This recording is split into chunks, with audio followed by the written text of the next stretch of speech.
My name is Susie Pappas, and today is October 16th, 2025. I'm interviewing Sue Kaufman in Bloomfield Hills, Michigan. This interview is being recorded as part of the Women in Leadership Oral History Project.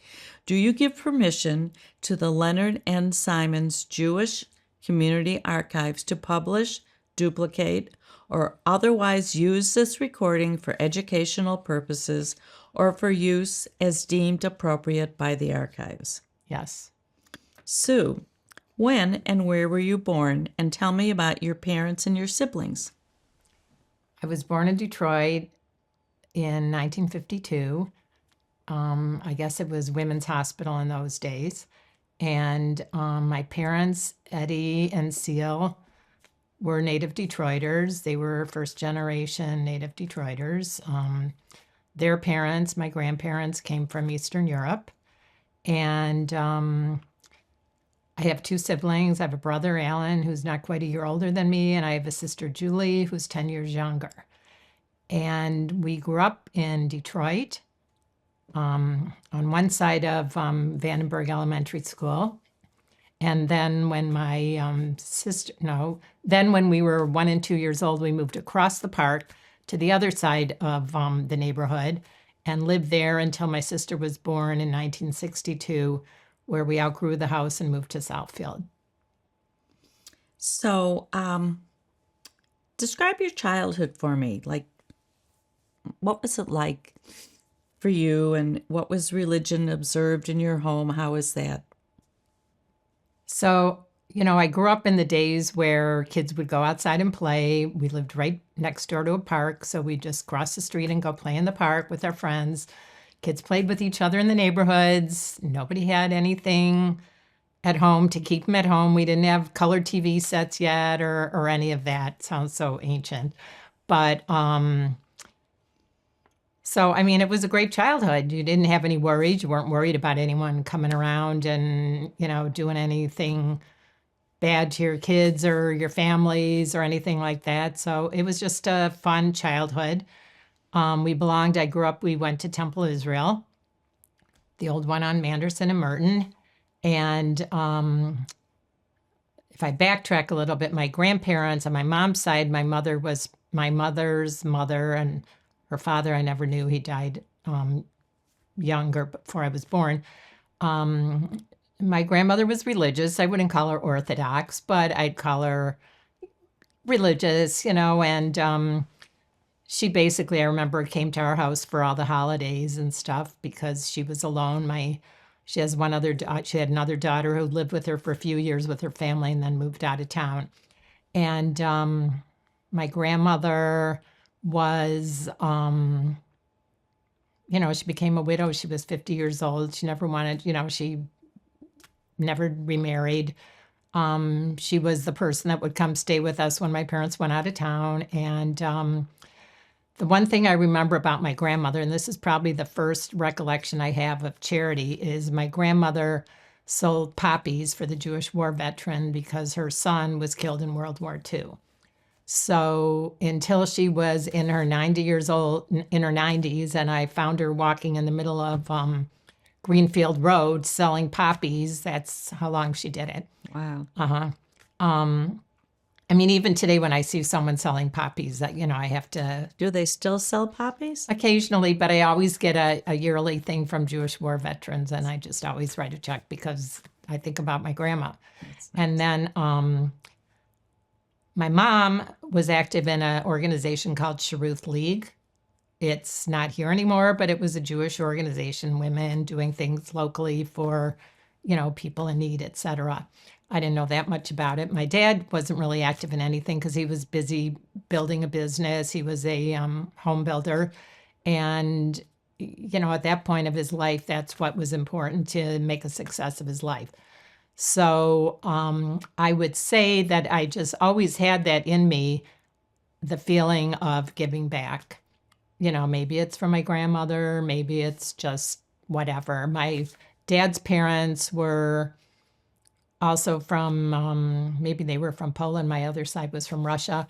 And same thing, like my grandparents, they were B'nai David people. Did you come from a kosher home? No, I did not come from a kosher home. I came from a kosher style home.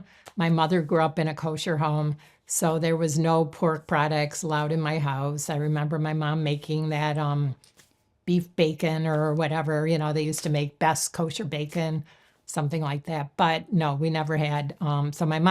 So I always did what my mother did. My mother never ate pork products, and I, to this day, have never knowingly eaten a pork product. So you don't keep kosher, but you can No, do... I do keep kosher at home. Oh, you do? Yes, You'll have I to keep tell how kosher. that came about, but we'll get Yes. to that later. Yes. Okay, where did you go to school? Elementary, high school, college?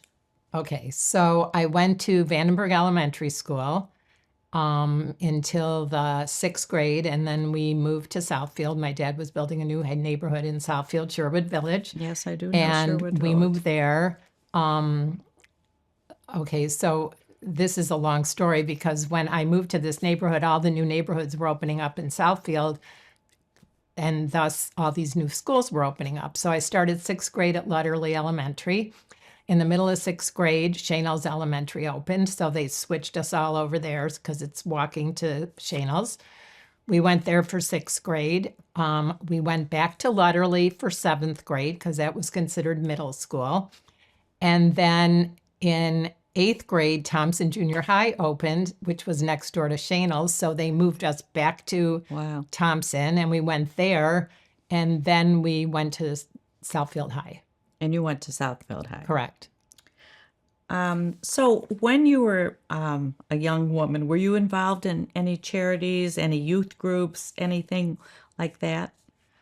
Okay, so when I grew up at Temple Israel, I had a bat mitzvah, which wasn't really common in those Right. days. However, I remember, this is something I remember vividly, running with my mom and my brother, and we ran into a woman and said to my brother, "Oh, I'll see you on Monday to start training for your bar mitzvah." And I said to my mother, because this is just what I always would say about my brother was doing something, I'd say, "I want one too." So I decided to have a bat mitzvah. So I had a bat mitzvah when I was 12 and a half at Temple Israel. And then I continued on and had a confirmation they did, I think, in 10th grade. And then I graduated from Temple Israel High School. So I Was there any kind of nifty or youth group in those days? I know there was one after. I don't remember there being one. There might have been because I know they just had a reunion, but the people that started that reunion were a couple years younger than me. So I do not remember there being a youth group. And then you went to college. Yeah, I went to University of Michigan. And okay, so I lived right next door to Hillel, but I lived at SDT, a Jewish sorority. The SDT house, right? Right. And so that was kind of my Hillel because it was a Jewish sorority. I think had I not been in a Jewish sorority, I probably would have gone to Hillel. But, in those days, sororities weren't that popular. Hillel wasn't that popular. So anyway, but it wasn't until I moved back home and then I started working and I got involved in junior division, as it was called in those days. And one of my good friends from junior division was Betsy Hewer, who's going to be interviewed next because she was the president after me. Right. So we started out together in junior division, which I stayed in for a while. And then, I don't know, life happens. And, I got married and had kids and this and that. And then when I was ready to get involved again, must have been someone I knew was involved at Hadassah and said, "Oh, come to some meetings." And I liked Hadassah, so I got involved in Hadassah. Do you know how many of us past presidents all started at Hadassah? It was really a springboard. Because that's... Right, because then, okay, so I was active in Hadassah, Tikva, and I was president of Tikva. And then at that point, I wasn't interested in being going on farther as far as taking over a major role at Hadassah. And someone approached me, or maybe I went to something at Federation, and I just dove into Federation and got active at Federation. At that point, it was offering more, wider range of things and stuff. So, what sparked your interest in women's philanthropy? Do you remember? Was there a person or an activity? You know, yes, we're going so far back. I'm thinking it must have been one of those luncheons that they used to have. I remember going to one of the temples. It was like a lunch and learn. What was it called? Food for thought? Might have been Food for Thought, and they had another name for them also. I remember doing Well, that there was other. Spring Forum. Yeah, There were all different yeah. ones. So I started doing those, and then I was asked to do one of those programs where you visit all the different yes, community connections. community connections and Or this it was and that. called And leadership or something right, in and those then days. I got on the board and started taking on positions. So, when you first became involved in women's philanthropy, who are some of the leadership that you remember, or do you remember? Who was the leadership? Oh boy. Well, we can go backwards. I remember Marcy. I remember Lisa, who was before them. Well, I mean, I was Well, president. yeah, I remember Beverly when you was were president. president. Paula, Beverly, yes. Paula. Yeah. So I don't know how long ago were you president? Well, I just a long time, but I was just wondering when you became more on the leadership track for women's philanthropy. I think I became more on the leadership track around maybe Marcy or Well, where what was Roz? it? Where was Roz was later, but what was it that brought you in? Do you remember a certain program, or did you chair something? It must have been programs and asked to chair something, and then it just kind of snowballs. Yeah. Well, tell us a little bit about your family, your husband, your kids, because you and your husband have been so philanthropic. What brought that? What? Okay, so I'm married to Alan for 44 Where'd you meet Alan? years. We met at a bar. A friend of mine knew him and had been telling me she wanted me to meet him, and he happened to be there the night we were there, and so she introduced me. You were already out of college by this time? I was in law school.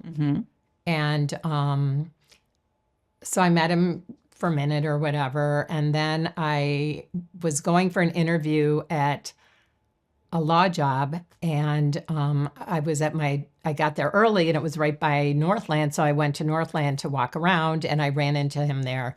And then we started talking, and fast forward, I got the job, and it turns out that it was in the building where Alan worked, on the same floor next door.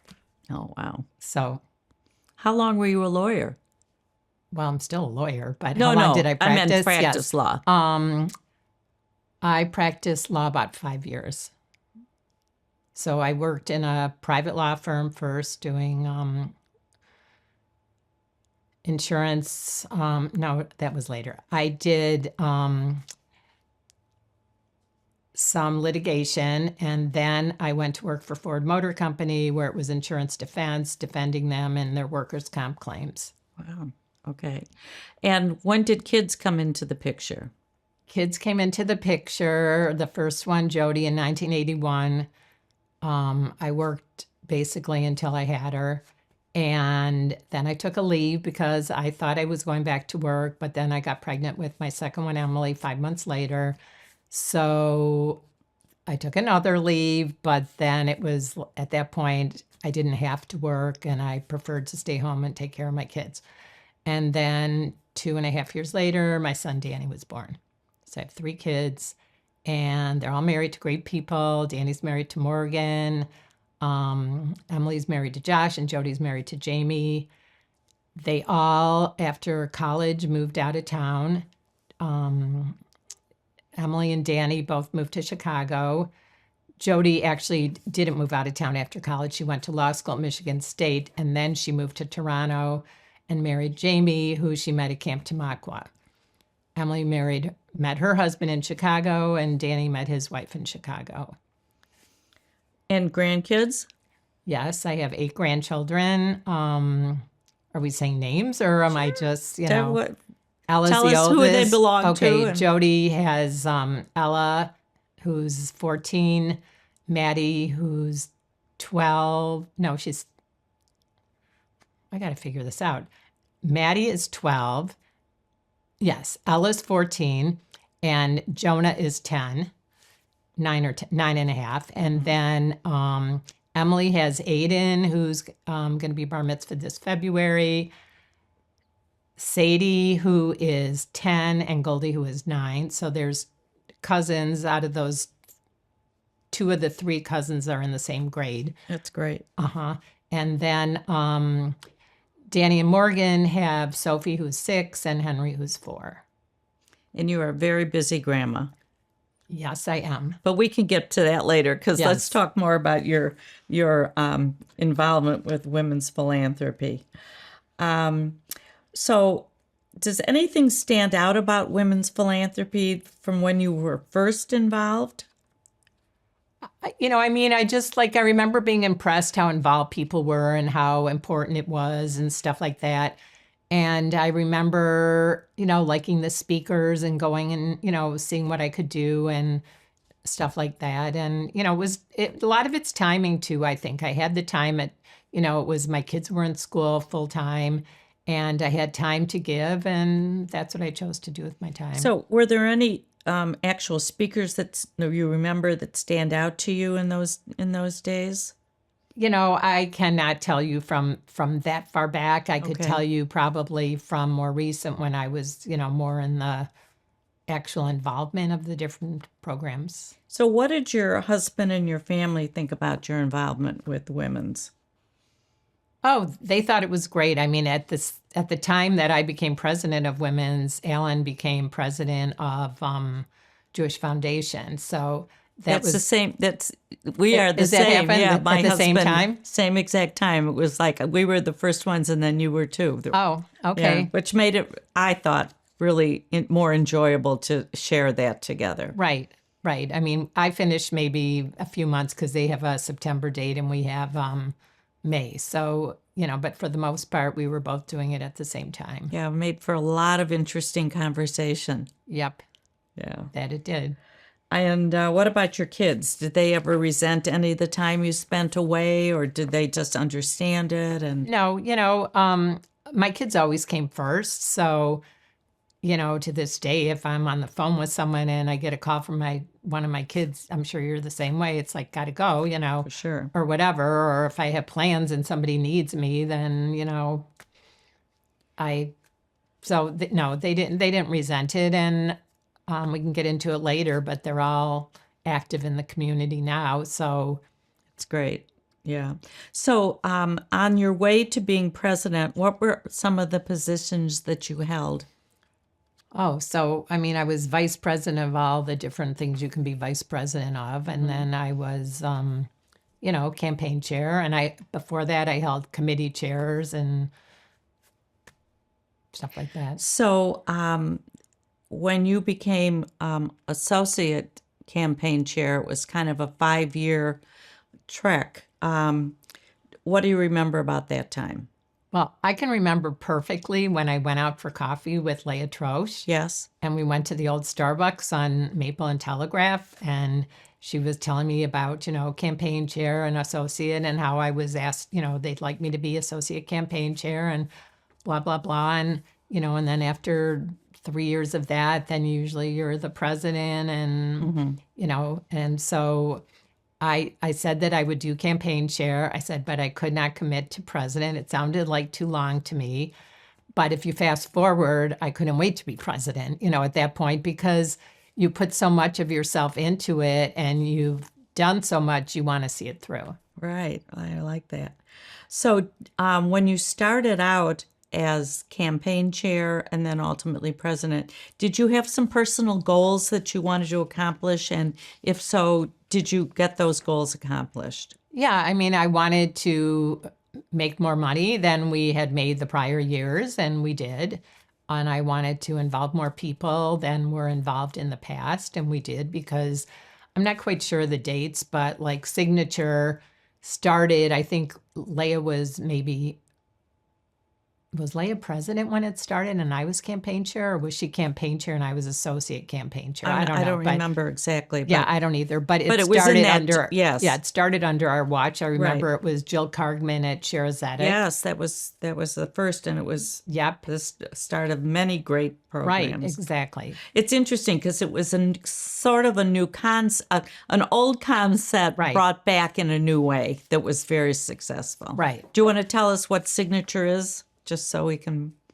Oh, well, so Signature is the main not the main fundraiser, but the main fun. Well, for the amount of people, okay, it brings together the most women in one place to be a fundraiser, a friend-raiser, and let them know about women's philanthropy. Well, there is a campaign component to it. Yes, it is a fundraiser. However, I don't know that it makes as much money as, say, a Lion of Judah, but it's a main fundraiser. We used to have individual fundraisers for all the different groups if you gave this much money, you were invited to this one. If you gave this much money, so we combined it. In saying that, that's an interesting thing because that was how things were done up until we did Signature. And do you remember any of the thinking about why a big event like that might take the place of some of these individual fundraisers? Well, I think part of it is that we didn't want people to be singled out because they couldn't come to this because they don't give this. We already have that with Lion of Judah and Ruby. Okay, so by putting it all together, then everybody else was on equal footing, and it wasn't like, okay, you're over here for this. If you give this amount, and then when you give a little more, you can move up to this event, and then you can move to this. It was just too much. So it was also easier to have one big event than multiple medium-sized events all year long. Do you remember what the minimum gift to Federation was in that beginning one? It wasn't super high. I don't know what it is now, like 118, something like that, right? I think that's what it was. And you got a good turnout. Oh, we got a great turnout. And, we had some, once you start with Jill Cargman, who was great, and then, you've got to keep going. And, we had Susie Essman, who was great, and that other girl from Saturday Night Live. Oh, Vanessa. Yeah. We had her. She was good. Uh-huh. They were all good. Yeah. And it was it's become an event that people look forward to. And the interesting thing is that we hold it in the winter. Right. Which is when a lot of people are gone, but a lot of people are here. Yeah. People look forward to it. Yes. Right. So when you started, well, you already talked about your goals. Can you talk about some of the initiatives that can you remember certain things that you did to achieve your goals, certain initiatives that you found helped to achieve your goals? Well, Signature. Yeah, Signature. I mean, I think we got more people involved in fundraising. Are there any programs that just stand out that really were, whether they were fundraising or not, because presidency, you weren't doing the fundraising as much as you were as the campaign chair. Right, but you're still involved in them, like Of course. Lion of Judah. I mean, what stands out to me is going to all the different national Lion of Judah events. Well, why don't you talk about that a little bit? Because tell us about those. Okay, so every 2 years, Women's Jewish Philanthropy, the main one for all of North America, Israel, Canada, has a big conference. And I don't know who talked me into going the first time. Maybe it might have been my daughter. I think it was. And we went to New York, and that was the first one. And it's just the most energizing, fun, interesting, stimulating. Yes, it was just amazing. Okay, so now it became a thing, and every 2 years I go with my daughters, who's ever available. So I think we went to New York. It was in New York maybe twice. Then we went to Miami. All 3 of my girls came to that one. It was great. Washington, D.C., I think I just went with some friends because nobody was available. Arizona, I went with Jody. Am I missing any place? No, in that the time? next one, we're all going to go to Austin. Right. I'm excited. I've never been to Austin. I haven't either. Uh-huh. So, Yes. when's that, a year from January? I think so. Or December or something, right? So Yeah. who were some of the staff people that you remember working with through your years? Oh, geez. So I remember starting with Jennifer. Jennifer Levine? Yep, she was at the beginning. Jessica Goodwin, was she Well, there? Jessica was there, yep. oh, what's her name? Who now is a party planner? I don't know. I'll think of it. That's Anyway, okay. I mean, there's a lot of women that went through, Who that was your worked there. exec when you were there? Was it Jennifer Levine or did you? No, it was Amy. Okay, so It was were you? Amy and it was Jessica. And I said to both of them, I'll take this job on when I became president, but you guys better be here for the time, and actually I made it. They both were there. I mean, Jessica left not that long. I think maybe during Betsy's. Remember she went to Oh yeah, she did. Holocaust Center. That's right. Yep, That's right. She was Yes. gone. That might have been during So Betsy's. that's an interesting thing.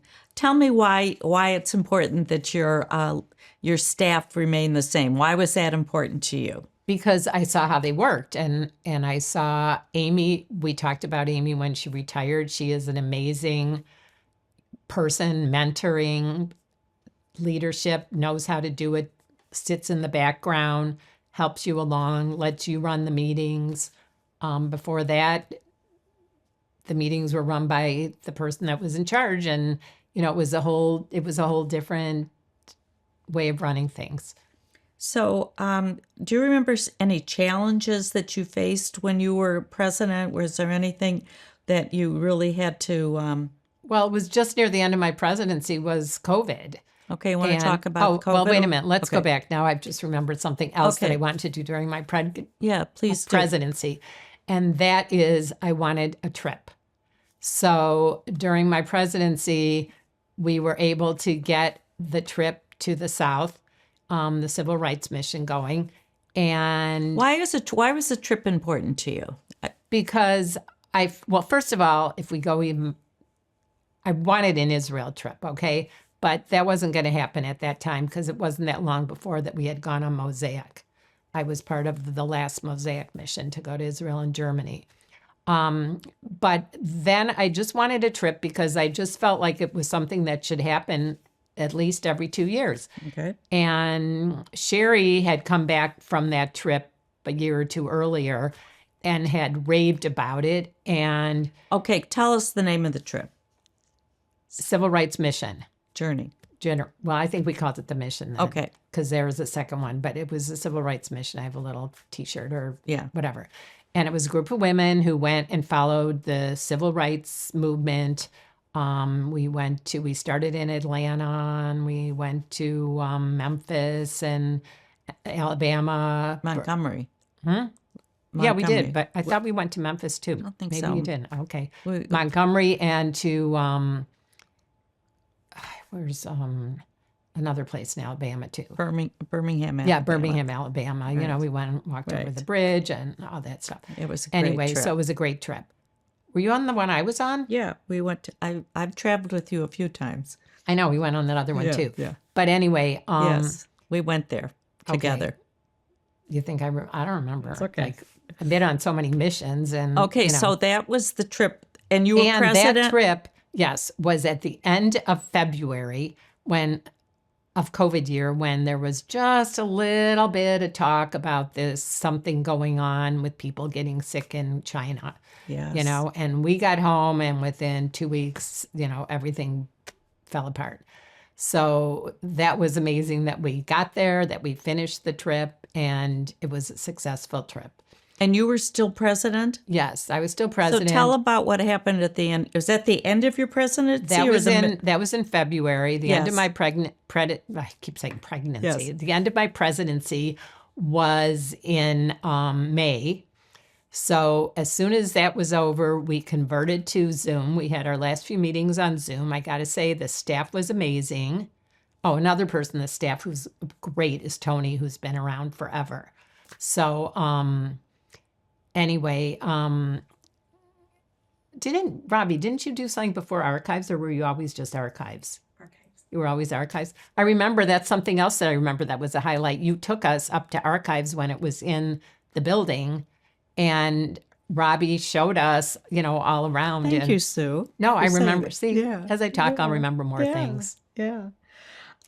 So I don't want to get too far away from your kids because I think it's important to talk about a little bit about how your kids got to be so involved and it must have been something that you and Alan had emphasized when you were raising them. So let's go back a little bit. Well, I mean, I think they saw what we did, and it was just something Did they go to Hillel, your kids? Okay, so my kids started at Hillel. The girls went to Hillel through 5th grade, and then they went to Cranbrook and graduated from Cranbrook. Danny went to Hillel through 8th grade, and then he went to Cranbrook. And then all 3 of them went to University of Michigan. And then Emily got her master's at Loyola in Chicago. Danny got his law degree at Loyola, and Jody got her law degree at Michigan State. And even when Jody, so she moved to Toronto, married Jamie and moved to Toronto. And I got to say, for someone who had no connections to the community there, she moved her way right up their federation system. She became the president of their young adult or whatever it was called at the time. Then she got on the main board there. And I mean, people, when she said she was leaving, and I'd run into these women at Lion of Judah, they were like, I can't believe she's leaving us. And Emily and Danny were both active in Chicago at different things. Danny was on the board of the Hillel in Chicago, and Emily was active at the Federation. In fact, she met her husband through a Federation event. So they were always active. So when they came home, they were looking to find their way into something. And it, for someone moving back, it's a great way to meet people and to just get involved. So have you maintained your involvement in women's philanthropy since you have left your presidency? And what else have you been up to since that time? So have I maintained my involvement? Well, obviously not, because I'm not the president or whatever anymore. And that's always been one of my little things that you kind of like, you're done and they don't have any place to put you. I'm sure you might have felt the same way. Although we both, at the time, our kids were getting married and having babies, and except mine were already, mine when I finished. True. Yeah, mine were done. Well, not Danny, but my other ones were already grown, and at the time, they weren't all even back here. Right. But I had the time to give, but nobody really asked me to do it, whether it was women's or it was the main board, other than just being put on the board. Or any other organizations or agencies? Did you? I mean, I was on the Hebrew Free Loan Board, but that time it already, I love Hebrew Free Loan, but that had already come. I had done the Holocaust Board. I had done, Hadassah years ago. I was on Hillel Board when the kids were at Hillel. So do you feel that that's something that it would be nice that women's philanthropy would find ways to use their past presidents? I would definitely agree with that. Remember we had like a past president's luncheon, but how nice would it be to have a past president's lunch, but have the current, exec board come to it and listen and ask did questions. That, but we haven't done that No, we haven't done it in a while. So what are some of the skills and the attributes that you think make for a good leader? Well, I don't think you can be shy. I think that, you have to be able to speak your mind. I think you have to stand your ground. You have to be you have to be friendly. You can't just be a cliquey type of person. You don't have to be a public speaker, but you will learn to be a public speaker very quickly. You have to be organized. Yes, but Amy's really good at keeping people organized too. Right. There wasn't a meeting that didn't go by that you didn't get the whole agenda ahead of time that was written up, and, you could do it. Yes. Talk about the partnership between the staff and the lay people.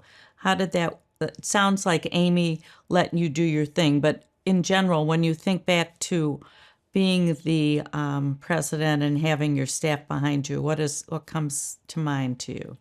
Well, first of all, I mean, how important they are. I could not have done it, nor would I have wanted to put the time into what it would have taken if I didn't have staff. Right. I mean, it would have been like a full-time job. So, in today's world, do you think that a women's philanthropy department is still important? And if so, why? Yeah, I think it's still important because I've said this for years. I think it's important that women give their own gift, whether it's part of their husband's money or not, but they're actually making the commitment. Because If you don't get the women involved now and then their husbands are involved, something happens to their husband, Federation doesn't mean anything to them. So say goodbye to those gifts. So if you get a woman involved, she'll realize that it's important to give her annual gift and it'll continue. Same thing with kids need to be part of it, not just part of a family gift, but part of giving their own gift. Otherwise, so it how just do you doesn't and your become... family, how do you work as a family in your philanthropy? So as far as Federation annual gifts Just go, in general, I everybody mean- gives their own gift. Okay. Everybody gives their own philanthropy in certain areas, and then we have a foundation, and we get together and we meet and we talk about different things and decide where to. Yeah, family philanthropy is important. Yes. But just to go back a bit, because you and Alan have been, you did the teen mission, and you've done so many big things, and I just wonder what the genesis was for the two of you to decide we're going to do this or we want to do this. Can you talk about that? Yeah, I mean, I'm trying to think how Teen Mission came about. I think Teen Mission had already started. They were Right. looking for someone Sure. to underwrite it. And the timing was right. We were interested at that point.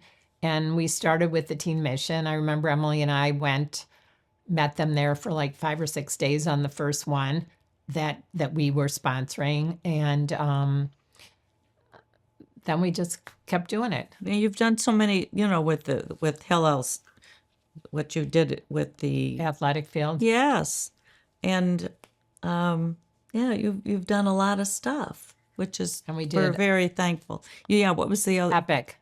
Epic. Yeah, Yeah. Epic. So all these things. Hey, somebody here met his wife at Epic. But I mean, is it like you're sitting at the dinner table and Alan says, "Oh, they approached me for this," or did you say, I was thinking it might, like, I know how it works for us, so I wonder how it works for you. Sometimes when we have our meetings with Federation, they bring up ideas and things like that. So they know what we're interested in. We're interested in children, education. We got involved in the camps, and even though our kids, they camp too. Right. They don't Tamarack. Yeah, they don't go to Tamarack. The kids Did they ever go to Tamarack? my kids all started at Tamarack. Mm-hmm. And then they went there for a while, and Jody, I think, was the first to leave. She was going to Hillel, and she wanted to go someplace where she could meet new people. Because, you go to Hillel, everybody from Hillel goes to Tamarack. Right. So she was the first to leave. And then Emily maybe left a year later. And Danny just went to Tamarack for a year. And then by then his sisters were at Tamaqua. So he went to Tamaqua. My grandkids, the Canadians, they were living in Canada at the time. They started at Tamaqua. But when they moved here during COVID and then Tamarack opened up, they could not go back to Tamaqua. Was closed that first year, so they went to Tamarack. And then the next year, I think Tamarack opened back. So Ella, the oldest, went back to Tamaqua. Tamaqua opened up. And Maddie, the youngest, had never been to Tamaqua yet, so she went back to Tamarack one semester, one month, summer, and yeah. then she went to Tamaqua the second month. So anyway. So what do you hope to see in the future for women's philanthropy?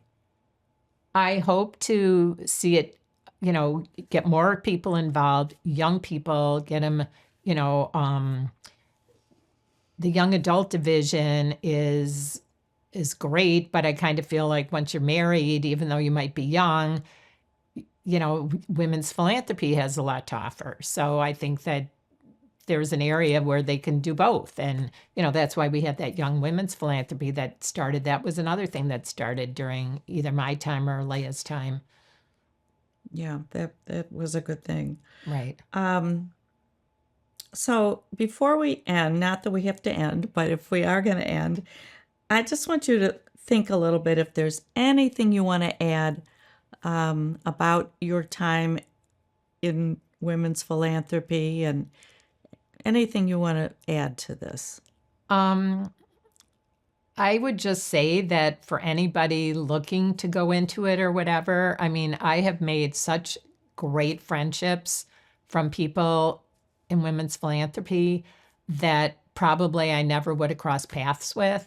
So I think that that's been a great plus to it. And I think it's just a great way to give back. You know, that was another thing, Tikkun Olam, those programs, those started more recently. They had other things, but not a regular series of programming to have people get more involved in stuff. So everything's not just about fundraising. I don't know if we want to go back and talk about, we touched on it about, you were talking about traveling. You talked about the CRJ trip. So do you want to go on about? Okay, so I got involved. All right, if I want to really go back, I went to Israel for the first time on my honeymoon. Really? Yes, that was my first time to Israel. And then after that, I was on we went on the Fisher mission. I remember going. Didn't you go on a Hadassah trip also? No, I didn't go. Alan went on a Hadassah. I didn't either, but yeah. Okay. The men's Hadassah he went on, and it was, 40-some years ago because I was pregnant. And then I got involved in partnership. So I went to Israel a few times on partnership, and Betsy was on partnership at the same time. So we were in Israel on those trips. And then we went on a couple more Fisher missions. And then I went to Israel on that last women's trip, not the last women's trip, Mosaic. Yes. And that went first to Germany. I actually didn't go to Israel because Germany and Poland were like 10 days. And then most people that was it. Right. And then only a handful of people went on to Israel. But we went to March of the Living, and that was an amazing, probably one of the best trips. I said I would never go to Germany in my life. And this came up, and I'm like, okay, I'm going to go. It's been a long time. Give them an opportunity. So we went to Germany, and to make a long story short, a couple more trips came up, and I ended up going to Germany 3 times in less than 2 years. Wow. Okay, so you're president, and you wanted to do a trip. So go on. Well, if we go back, Betsy and I were both on a committee that was on, they had started this new committee about missions. Okay. And it was like a mission think tank. And we were there to think of new missions. Actually, at the time, somebody came up with there was a business mission, and that actually went. Betsy and I came up with an art and food tour. And it was like being in business school. You had to, make an itinerary, present it, the whole thing. And we lost by like half a point. Oh. We're still mad about that. But anyway, so our mission never came to fruition. And so there was a time when Betsy was president, we were planning a mission. And you were campaign chair? No. No. I was done. You were done. But we had always said we wanted to go to Israel. And maybe we started when I was president. It could have happened. And it got stopped because of COVID. Okay. So we had this whole mission. That's what it was. We had this whole mission plan. And anyway, and Betsy wanted to go to Israel. That was her whole thing. But, she had COVID the whole time. And then finally, you undertook that mission, which was the one we had originally started. And, then the war started and this and that, but you finally went. We did finally go. Well, I think we covered a lot of territory. I'm not sure I can think of anything else unless you want to say anything else about this. But it's been very enjoyable to sit and talk with you, Sue. Thank you. You're a great interviewer. Well, it's like having a conversation, right? Right. Thank you. You're welcome.